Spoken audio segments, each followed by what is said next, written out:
Et salut à tous. Bon, cette semaine, comme depuis un peu plus de 3 semaines, ça bricole. Démarches administratives, 2-3 bricoles dans l'atelier, sur les cuves que j'ai avancées. J'ai pas voulu faire de vidéo la semaine dernière parce que c'était toujours le train-train de pas faire les chantiers qui sont prévus. Donc petite vidéo pour refaire un point cette semaine d'où j'en suis et puis fixer un petit peu parce que j'ai eu pas mal de questions par rapport au SMI. Donc au SMI, si j'ai pas fait de publication ni rien, c'est parce qu'il n'y a pas de SMI de fait. Donc je vais vous expliquer un petit peu tout ça, où on en est, le temps qu'il y a, comme partout, enfin beaucoup d'endroits en France, de l'eau, moins que certains, bien moins d'ailleurs, mais une fréquence, comme il y a eu il y a 4 ans, comme il y a eu il y a 2 ans, qui ne nous permet pas de semer aujourd'hui, d'avoir un créneau de semis convenable, on va dire. On arrive toujours à un stade où ça sèche, c'est proche de pouvoir semer et ça repleut derrière le lendemain. Donc attaquer une parcelle pour se faire couper et que ça pleuve tout de suite derrière sans pouvoir griller, sécher un petit peu sur le semis, c'est pas l'idéal. Bon, de toute façon, on va être sur un créneau là qui pourrait venir d'ici 7 à 10 jours maintenant. Donc même pour la vidéo de la semaine prochaine, c'est pas sûr. Je vais voir à attaquer peut-être un peu plus de choses plus sérieuses ici à l'atelier. J'ai quelques réunions dans la semaine à faire aussi, donc bon, on va voir dans tout ça. J'essaye d'avancer toute cette partie administrative que quand on va pouvoir avoir le créneau vraiment de semis, on puisse se consacrer à ça et de façon plus productive. Allez, je vous fais un petit point de tout ça.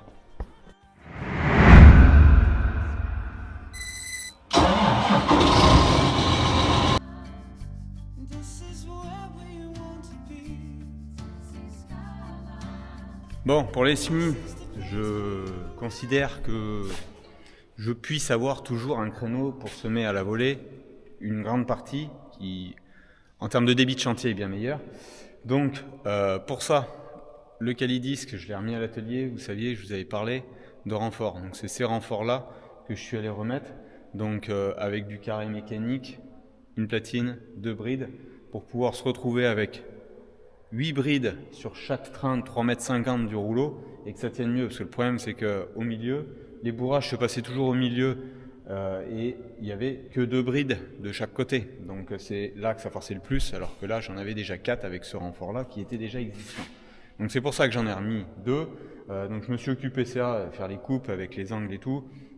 Je me suis muni d'un petit rapporteur d'angle aussi, numérique, qui me servira pour tout ce qui est découpe. Ici, quand je vais remettre les poteaux pour renforcer, pour mettre toute la mezzanine. Donc c'est pour ça que je voulais avoir ce petit outillage pour faire cela. Donc ça a été fait, poncé, peint, vous voyez, donc là c'est opérationnel. Autre chose qui a changé, je ne sais pas si vous vous rendez compte, là il y avait la rangée avec le peigne et aussi la rangée avec les diffuseurs du SMOR. Donc j'ai tout démonté parce que les tuyaux, il y en a qui étaient la moitié qui était à refaire. Je ne m'en sers pas pour l'instant et je remettrai le semoir en route pour les semis possibles futurs après dans les années à venir, soit de couvert, soit surtout pour l'anti-limace pour les semis à la volée, mais avec le diffuseur derrière le semis pour pas justement avoir le rouleau qui vienne plaquer de l'anti-limace. Donc voilà un peu ce qui pourrait arrivé, comme je l'ai, comme je vous rappelle, c'est un des chômeurs que j'ai acheté d'occasion. Moi, je cherchais pas forcément d'avoir le semoir, il y est. Ça pourrait être une utilisation que je puisse avoir avec. Donc le peigne, il est là. Il est démonté parce que c'est le peigne qui générait aussi du bourrage. Comme le train de disque ici vient cracher dans le peigne, quand on a de la terre qui colle chez nous et que le peigne est assez fin, ça venait à avoir un amas de terre ici et qui faisait bourrer avant le passage du rouleau. Donc là, on devrait se libérer un peu mieux vu les conditions qu'on aura pour le semis. Je me posais la question du peigne, de le mettre derrière. Finalement, je ne vais pas le faire. Pourquoi ? Parce que j'ai peur avec mon essieu, quand je lève, ou s'il faut, sur un petit bourrage, faire une marche arrière d'1 mètre pour débourrer, reculer un petit peu, j'ai peur que des pics du peigne viennent dans les roues, dans l'essieu là, de transport. Donc, à cogiter plus tard, mais pour l'instant, c'est pour ça que je ne l'ai pas fait. Donc ça, c'est opérationnel, ça va pouvoir sortir de l'atelier. Voilà ce que je vous disais, ce petit rapporteur numérique. On met un angle comme on veut et on a la lecture sur l'écran, le petit écran qui est là. Donc ça sera très utile avec ça plus un niveau de pouvoir rapporter l'angle de la pente du toit pour couper les HEA et mettre la platine qui vient reboulonner le haut. Donc c'est pour ça que je voulais ce petit équipement. Coûte pas très cher, mais bon, avec je le commande. Donc voilà. Sinon, j'ai avancé 2-3 bricoles sur la photo de la semaine dernière, comme quoi je vous disais que je faisais pas de vidéo. Je vous avais vu, j'ai mis différents rangements, fait une petite réglette ici pour mettre tout ce qui est chargeur de batterie, les Toki, le chargeur donc de la tronçonneuse, le chargeur de mes outils portatifs, perceuse, boulonneuse, meuleuse, etc. Comme j'ai tout dans la même marque, donc j'ai 2 chargeurs avec une multitude de batteries et je mets à brancher tout ça. J'ai avancé un petit peu aussi ici, donc dans la même commande, j'avais commandé, j'ai un dévidoir ici pour l'électricité 220. Pourquoi j'ai mis un dévidoir ici? Donc c'est pour pouvoir ne pas avoir à tirer une rallonge pour tout ce qui est périmètre vraiment autour là du mobilier d'atelier et pouvoir brancher tous les équipements de ma table là. Ma table que j'aurai à poncer, peindre, agrémenté de 2-3 choses à terme.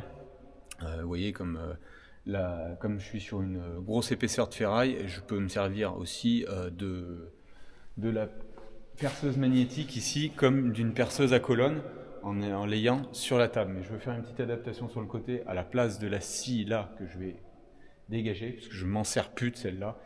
Ça va pas forcément bien. Pour tout ce qui est grosse section, je le fais toujours à la meuleuse ou au plasma. Et tout ce qui est petite section, je le fais sur ce qui est, je vais remonter là derrière. Donc ça, je vais revoir un petit peu la table. Donc c'est les petites bricoles. Autre chose que j'ai fait, bon, j'ai commencé de faire l'acheminement de l'eau pour l'atelier. Si je veux faire des lavages, des choses comme ça, d'avoir ici un robinet et je vais mettre un petit évier sur le côté là. Pour se laver les mains, enfin se dégrossir les mains quand on fait de la mécanique, on est vraiment poré.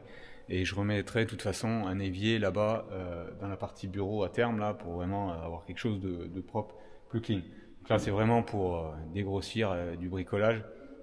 Mais je voulais avoir l'eau que je pique juste en face dans la cabane de l'irrigation. Donc on avait juste fait une traversée, mis une gaine. Donc là j'ai tiré le tuyau d'eau. Et bon, ça manque toujours un raccord. J'ai les éviers qui sont arrivés, c'est les mêmes éviers que j'avais mis dans le. Vous voyez, ils sont là. C'est les mêmes éviers que j'avais mis dans la cabane où il y a le Karcher là-bas. Donc j'ai fait ça. Qu'est-ce que j'ai fait d'autre? Oui, j'avais avancé un petit peu il y a déjà quelques temps de couper le regard. Était comme le regard d'électricité ici en dépassement. Donc je l'ai coupé, chanfreiné et mis de la tôle armée. Comme ça, l'avantage c'est qu'on peut ouvrir ici et l'évier je le décalerai un petit peu, ce que je vous dis c'est à pas servir tous les 4 matins. Donc j'ai l'accès à l'armoire là, beaucoup plus simple. Et comme ça, le mobilier d'atelier, c'est pour ça qu'il avait cette place là, parce qu'il passait bien entre le poteau du bardage là et l'angle ici. Donc ça je l'ai fait aussi, cette histoire de plaque. J'ai fait la même chose sur un autre regard qui est ici, donc le regard intermédiaire entre la partie de main, bureau et atelier. Donc là, juste ici, vous voyez, avec les 2 sorties. J'ai une sortie de rab au cas où, qui ne me servira pas aujourd'hui, en électricité là, pour mettre ici, prise alimentation. Si d'aventure je viens à mettre un pont voiture, il serait ici. Facilement accessible pour une voiture et ne me ferait pas perdre de place sur toute la partie atelier purement là-bas. Donc ça pourrait servir pour faire un petit peu l'entretien des véhicules. Donc il y avait ça qui a été fait. C'est des petites bricoles. J'ai avancé aussi sur le branchement des cuves. On va aller voir juste après. Dans les champs, je ne vous fais pas voir grand-chose. On peut aller voir une parcelle de colza si vous voulez. Sachant qu'ils se sont refaits un peu, mais bon, je vous présenterai ça plutôt en fin de vidéo. Donc voilà les bricoles qu'on puisse avancer. C'est pas des gros chantiers, j'avais fini la cabane aussi que j'ai mis sur le forage, le petit forage, donc ça a été fait. Tous les petits trucs, petits chantiers à temps perdu on va dire. Mais bon, ça évite de broyer du noir et de regarder que ça pleut tout le temps et de s'occuper un petit peu. Bon, l'avantage à l'atelier maintenant, on peut faire des choses comme ça manque encore le branchement et le bouchage des trous là, des portes, chose qui va intervenir mercredi, la semaine là qui arrive. Enfin, donc ça me permettra aussi d'avoir plus de fonctionnalités pour entrer et sortir de l'atelier et ne pas prendre le télescopique pour lever la porte, la grande porte là-bas, parce que pour la lever jusqu'en haut, je peux pas la lever à la main, c'est pas possible. On a beau prendre un bâton ou quelque chose, c'est pas possible, il faut le télescopique. Quand elle sera branchée sur l'électrique, bon là, ça sera beaucoup plus simple.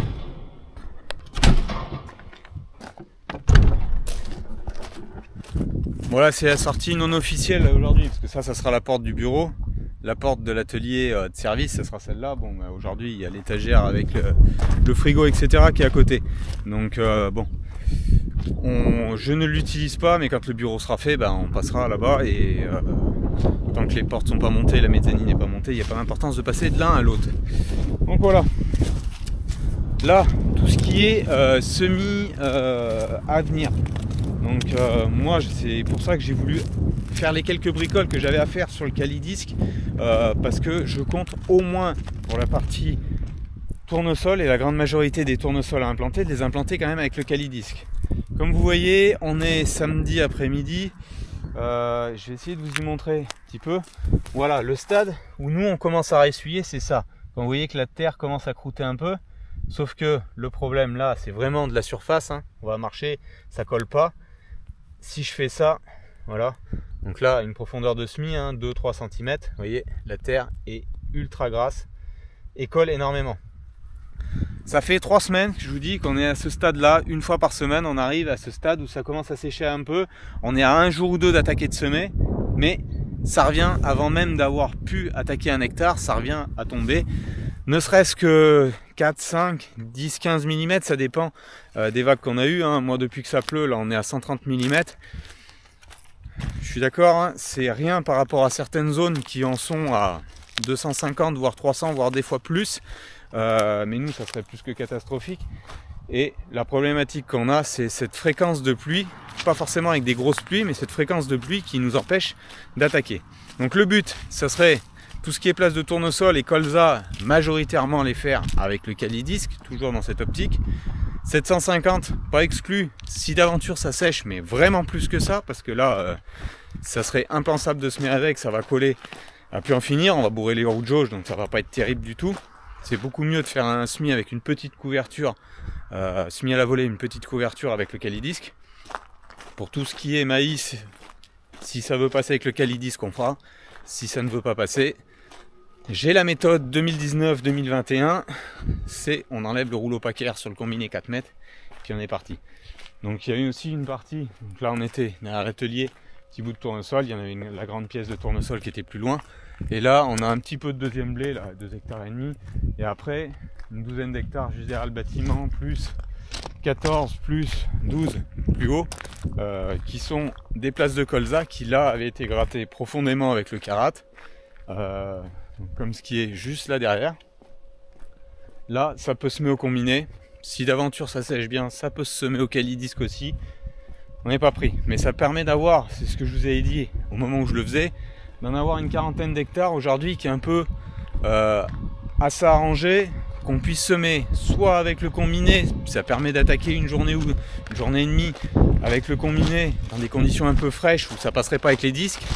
Et si on a une vague de 4-5 jours, d'aller après sur les jours suivants avec le Calidisc pour poursuivre tout ça. On a fait aussi un petit peu de curage de fumier chez Cyril, donc c'est pour ça que la jaune est attelée, l'Athéna aussi, avec le Telesco et avec le gros godet. Dans les autres choses que j'ai avancées, c'est ce que j'avais commencé de vous filmer, c'était le branchement, le raccordement des cuves. Donc ça j'ai bien avancé, ça me reste simplement l'alimentation générale à faire. Donc, toute l'installation purement sur les cuves est faite. Maintenant c'est de brancher toute l'installation sur l'arrivée d'électricité. Donc ça bon, il n'y a rien de compliqué là pour le coup. Ça sera juste de ponter sur l'existant déjà que j'avais dans la partie bergerie. Donc voilà ce que ça donne. Là j'ai pas tout fini parce que j'attends que ça sèche propre. J'ai bourré donc vous m'avez dit oui, est-ce que tu as percé en bas et tout, donc oui j'ai pas percé en bas encore, mais je vais le faire de les percer vraiment en bas, mais en haut sur chaque point ce que je voulais faire c'est bourrer une mousse expansive et mettre un joint de silicone, donc ici, donc ça me reste à couper propre, poncer, mettre un petit pâté de silicone dessus, et comme ça sera plus ou moins étanche en haut, et de toute façon je ferai un petit trou en bas au cas où s'il y a la condensation etc, que ça puisse s'évacuer. Donc ça avait tout été branché, vous voyez, donc j'ai tout passé avec les chemins de câbles comme je voulais. à une hauteur d'homme raisonnable. Enfin moi je suis pas très grand, mais je passe dessous sans problème. Donc ça c'est fait, j'ai recintré tout ça, j'avais colçonné un peu tout. Il y a du tube Hiro pour passer le câble. Donc les 8 cuves sont branchées, maintenant il y a simplement à brancher l'arrivée tout au bout. C'est des petits chantiers qui prennent un peu de temps, ça, travailler ici au 4 vents sous la pluie c'était pas terrible, donc c'est pour ça que j'ai essayé de choisir des créneaux de temps un peu comme on a cet après-midi. Donc voilà, ça a évolué. Il y aura à souffler aussi, souffler pour hiverner la moissonneuse batteuse avant de lui faire l'entretien, ce qui arrivera. J'avais rentré les cuves au fond là, donc ça c'était fait. Je sais plus si je vous l'avais dit dans la vidéo, donc la dernière des vidéos que j'avais fait. Donc ça c'est prêt, les semences sont toutes récupérées, c'est tout bon. Maintenant il n'y aura plus qu'à. Donc oui, comme je vous ai dit, il n'y avait pas de semis de fait. C'est pas en soi dramatique chez nous, hein, parce qu'on est arrivé, vous l'avez vu, pour ceux qui suivent les vidéos depuis plus longtemps, à semer ultra tard en saison. Enfin ultra tard, c'est pas tard pour chez nous, mais pour certains ça paraît ultra tard. Bon, c'est qu'à un moment on aimerait bien attaquer. Si vous prenez un repère, l'année dernière j'avais fini de semer le 2 novembre je crois, ou le premier, je sais plus, c'était peut-être même le premier. Bon, ça avait pu se dérouler tout sur 8 jours les semis d'un trait. Cette année on n'est pas orienté là-dessus. On l'était pas en 2021, on l'était pas en 2019. Bon, c'est ce que je dis, il faut savoir s'adapter et faire en sorte d'avoir aussi plusieurs méthodes de semis. La volée, le 750, le combiné. Et bon, vous l'avez compris, je suis en réflexion sur une 4e solution de semis pour apporter de la polyvalence, pour passer dans différents états de sol, trop sec, trop humide, mais avec du passage. Donc, et différents aussi travail du sol, que ça soit sur du direct, sur du TCS, voire à certains moments du labour, mais là c'est quelque chose que je garderai beaucoup plus par rapport à mon combiné 4 mètres. Donc je cogite un petit peu toutes ces réflexions là. On va voir comment ça évolue, mais c'est pas facile. Chez nous, on se met trop de vulnérabilité à acheter un semoir sophistiqué, cher, avec un gros débit de chantier, mais une fenêtre de travail qui est ultra court. Ce que je vous ai toujours dit sur le 750A, pour moi, c'est une Formule 1 du SMI, mais avec un créneau qui est trop court et une vulnérabilité par rapport aux conditions météoriques qui est trop grande. Donc,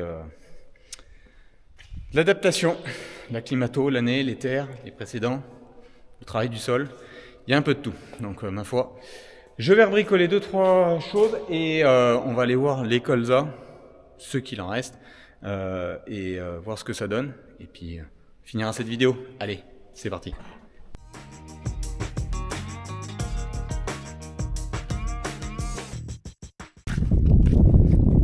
Allez, donc les colzas pour la partie là, les plus vilains, les plus beaux, je vais pas aller vous les faire voir, ils sont, on va dire, la parcelle où ils sont les plus beaux, ils sont réguliers et de la taille des plus gros que vous pouvez voir derrière. Donc ça pousse maintenant, ils étaient vraiment pas gros. Bon, les conditions où on a de l'eau et encore de la température quand même, ce qui fait que ça amène de l'eau aussi, on fait qu'ils sont quand même réuniformisés, même si ça reste les contours là un peu compliqués. La parcelle derrière, vous voyez, c'est un peu à vague, mais ça a quand même évolué. Ça c'est la parcelle que je conduisais en SD pur et dur. Donc cette année il y a eu deux petits passages de déchômeurs à disque, mulcher un peu le dessus, hein. C'est pas pour ça qu'on voit pas de turicule de vers de terre, hein. Ça, y a toujours de l'activité, hein, pas de problème, mais le but là de toute façon ça aurait été impensable, c'était trop dur pour passer une dent et puis j'aurais fait que des mottes, aucune utilité. La preuve, hein, elle est même plus régulière que celle-là. Bon, après c'est pas tout à fait la même nature de terre aussi, où là-bas il y a eu des chômeurs à disque, enfin Karat et des chômeurs à disque en finition, et semé au monograine comme ici, donc monograine à 50 cm, d'écartement, 40 grammes au mètre carré, c'est tout des variétés hybrides. Le seul tort cette année, c'est que on était sur des conditions de préparation ultra sèches, j'ai pas voulu mettre l'anti-limace. L'anti-limace, je suis allé le mettre après au quad. Le problème du colza, c'est si c'est pas mis au moment du semis, quand on le voit, c'est déjà trop tard, quoi. C'est ce qui a fait pêcher sur d'autres parcelles que je vais passer en tournesol. Bon, la problématique, vous voyez, hein, il y a quelques kénopodes, il y a du pourpier, il y a des sensons. Bon, j'ai refait un rattrapage des herbages ici mercredi avec l'insecticide Charançon. Bon, ça va nettoyer. Mais ce qui explique que c'était pas propre, c'est que je n'ai pas fait de désherbage post-semis prélevé. Étant donné qu'on était sur des conditions sèches, qu'on savait pas quand il y a eu l'eau après avec les limaces, enfin bon voilà. Donc bon, l'avantage maintenant c'est qu'on a des moyens de rattrapage en désherbage sur des colzas plus tard en saison. Des moyens de mettre des colzas propres, mais plus tard. Il faut accepter visuellement et psychologiquement de les voir pas très propres pendant un moment, bon c'est comme ça. Donc ça, c'est pas fameux, mais ça s'est refait quand même. Ça, c'est pas si mal pour l'endroit. Là, il y a eu la même préparation qu'en face, parce que c'est la même nature de terre. 2 passages légers de disques et semis de la luzerne. Donc ça, c'est la luzerne en plus. Donc elle a été traitée anti-graminée. Hein. Je pense que ça se voit bien, hein, les ronds plus jaunes, les repousses de blé qu'on pouvait avoir. Par contre, elle est bien là, vous voyez. On voit bien. Donc il y a de la luzerne et du trèfle. J'ai semé en association parce qu'on est sur des terres entre 6, 8 et 7 de pH, là un petit peu faiblarde. C'est ici que j'avais déjà fait plusieurs fois du chaulage, 2 fois. Essayer de remonter un peu ça. Parcelle avec des problématiques vulpins sur tout le bas là. Donc le choix a été fait. Maintenant qu'on a le matériel de fenaison, de passer cette parcelle 2 à 3 ans sur de la luzerne trèfle. Donc de la luzerne qui tiendra ce qu'elle tiendra et le trèfle pour sécuriser tout ça derrière. Bon, là on peut voir le trèfle qui est là, la luzerne plus dessous. Bon, on les voit un petit peu, on arrive à dissocier tout ça. Le but ce sera de nettoyer quand même. Bon là, je pense qu'on verra selon comment elle va pousser dans l'hiver. Si je fais un broyage de nettoyage mois de février, ça c'est chose qui est très rare sur mon exploitation, mais cette parcelle en fait partie, et d'autant plus pour de la luzerne, sûrement un apport de potasse. On verra comment ça se passera. Bon, là, si, c'est vraiment la fourrière. Vous voyez, les géraniums, bon, ils n'ont pas aimé le désherbage que j'ai fait mercredi, donc on est 3 jours plus tard. Ça marche plutôt pas mal. Donc, bon, mais là, on peut voir, bon, ça a plu plus.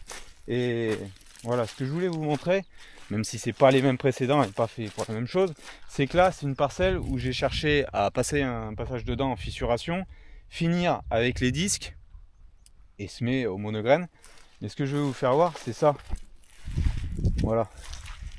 Donc pourquoi j'ai fait le choix, certains me disaient pourquoi tu grattes pour les cultures de printemps et que tu ne sèmes pas. Bon, c'était un petit peu tôt. Je le regrette sans le regretter aujourd'hui, parce que tout ce que j'ai fait pour les cultures de printemps, c'est plutôt fait correctement, avec une structure, et ça a grillé derrière, séché, donc ça devrait aller plutôt bien. Sauf si on prend 150-200 mm encore dans l'hiver, donc ce que je crains, je vois pas trop arriver quand même. Qu'on ait de l'eau qui nous empêche de travailler comme on veut, ok, mais d'avoir des gros cumuls, non.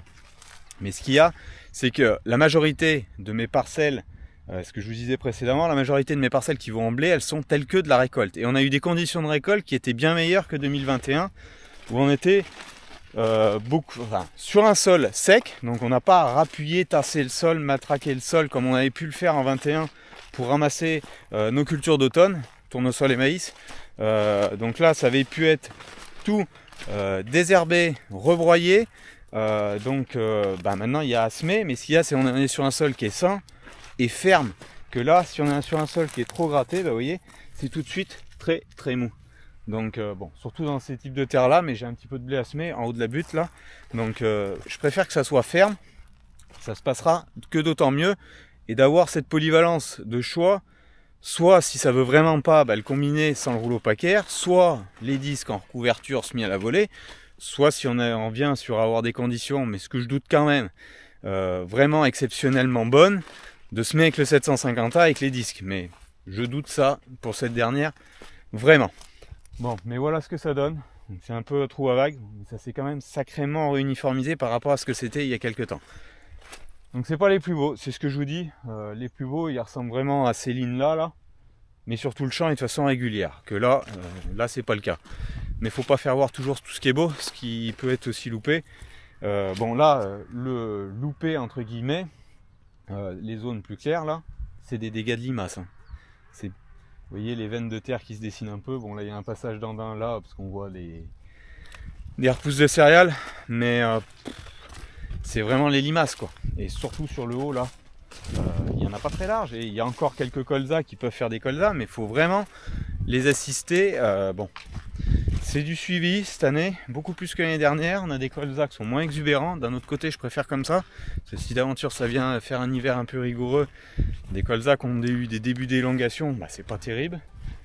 De toute façon, on fait avec ce qu'on a et comme on peut. Donc voilà un peu le point de retour et les explications, ce pourquoi j'ai pas semé, ce que je prévois par rapport au semis. Donc on verra ce qui se passera. Mais je vous fais pas de pronostic et donc je vous fais une petite vidéo pour faire le point de tout ça. La semaine prochaine, je sais pas si je m'agace à l'atelier à attaquer la mezzanine, mais ça m'enchante qu'à moitié parce que dans ma tête, je suis plus à vouloir semer qu'à vouloir travailler vraiment après la mezzanine de l'atelier. Donc on verra ce qu'on fera, ma foi. Moi je vous dis bonne semaine à vous tous et puis je vous tiendrai au courant de l'avancée des travaux. Allez, ciao, bye bye.